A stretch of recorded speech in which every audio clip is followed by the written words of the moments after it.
बताएं कि अभी जैसे क्वार्टर थ्री में हमने देखा है कि एक अच्छे नंबर्स ऑफ कोर्स आपने पोज किए हैं, लेकिन जो फुटफॉल ग्रोथ आप कैसे देख रहे हैं क्वार्टर थ्री में as against pre COVID levels अगर कंपेयर करना है तो?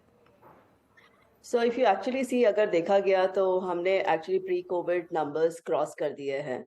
So if you actually see in terms of the pre-COVID, so if I have to talk about the financial year 20, so we have already achieved around more than 45% in 9 months post-COVID. That is this financial year. So obviously, yes, I mean the air traffic growth which is happening, which is already 68% से grow कर रहा है, तो ये सारा impact है.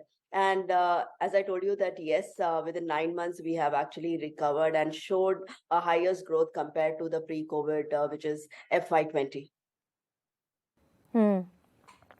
दूसरा अगर देखें तो अपार्ट फ्रॉम अगर देखें कि लाउंज और फूड सर्विसेज जो ऑफ कोर्स एक बड़ा पॉपुलर है अगर आप एयरपोर्ट पे हो, व्हाट आर द कौन से अदर सेगमेंट्स आप इंक्लूड करना चाहेंगे in respect of loyalty programme में?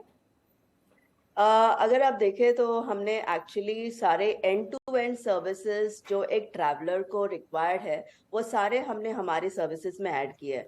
जब हमने शुरुआत की थी तब सिर्फ लाउंज हुआ करते थे, लेकिन आज की डेट में अगर आप देखो तो एयरपोर्ट ट्रांसफर से लेके मीट एंड एसेस, स्पास है एयरपोर्ट्स में, F&B और restaurant programmes, transit hotels. So everything which is required for a traveller, जो एक ट्रैवलर की रिक्वायरमेंट है, वो सारे सर्विसेज हमने ऐड किए हैं. Yes, majority lounge benefit banks इनको ऑफर करते हैं, लेकिन mostly now if you are actually see, जो प्रीमियम कार्ड्स हैं उनको मीट एंड असिस्ट और एयरपोर्ट ट्रांसफर भी एज अ कॉम्प्लीमेंट्री बेनिफिट दिया जा रहा है आज की डेट में. साथ में अभी रेलवेज का और रेलवे प्लेटफॉर्म्स का भी हम मॉडर्नाइजेशन होते हुए देख रहे हैं. रेलवे लॉन्च फ्रंट पे अभी आपकी कैसी मूवमेंट चल रही है, कैसा रिस्पांस आपको मिल रहा है?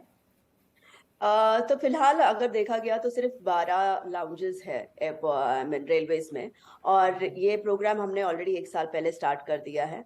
और अगर उसके I mean obviously in terms of the numbers or the contribution to our complete business, I would not say that we could see a heavy growth, but in terms of just the railway business, if I have to talk about, there is a huge potential and a growth which we see month on month. So I think in coming years, railways would be a very good focus market for us as well. तीसरा जो vertical है वो golf है. वहाँ आप कैसे देख रहे हैं और वहाँ आप कौन से जॉनर में रेवेन्यूज देख रहे हैं? तो एक्चुअली देखा गया तो प्रीमियम कार्ड्स के लिए जिस तरह से हमने कहा कि लाउंज बेनिफिट है और मीट एंड असिस्ट या एयरपोर्ट ट्रांसफर एक बेनिफिट दिया जाता है, तो प्रीमियम कार्ड्स को के ऊपर ऑलरेडी गोल्फ का एक बेनिफिट है. तो इन टर्म्स ऑफ एक्चुअली जिस तरह से हमने टेक्नोलॉजी बिल्ड की है फॉर रनिंग द लाउंज और द एयरपोर्ट सर्विसेज, ये सेम टेक्नोलॉजी लाउंज गोल्फ के लिए भी यूजफुल है. And we see that because of the solution what we have built in, it becomes easy for the banks to just plug into our this thing and offer this benefit to their cardholders. दूसरी कोई नए आप services add करना चाहेंगे? जैसे हम airport में foot massage देखते हैं और सलोन्स होते हैं, जैसे हम ओवरसीज ट्रैवल करते हैं, वो सब सुविधा देने को आप सोच रहे हैं? तो स्पा सर्विसेज ऑलरेडी है और हमने ये सर्विस 3 साल पहले इंट्रोड्यूस की है. तो कुछ कार्ड्स पे अगर आप देखोगे कि कॉम्प्लीमेंट्री स्पा सर्विसेज ऑलरेडी मिल रही है. तो एज एंड व्हेन एयरपोर्ट्स में नए नए सर्विसेज आते रहेंगे, we will ensure that those services are added in our portfolio as well. और लास्ट में अभी ग्रोथ आउटलुक आप क्या देना चाहेंगे और any guidance on the margins? Well, if you actually see जिस तरह से हमने margins maintain किए हैं, we continue to ensure that we will continue to have the same margins going forward as well. And looking at the air traffic and also the credit card penetration as well, and we see a huge growth happening in that. So obviously, air traffic and credit card penetration, these two are directly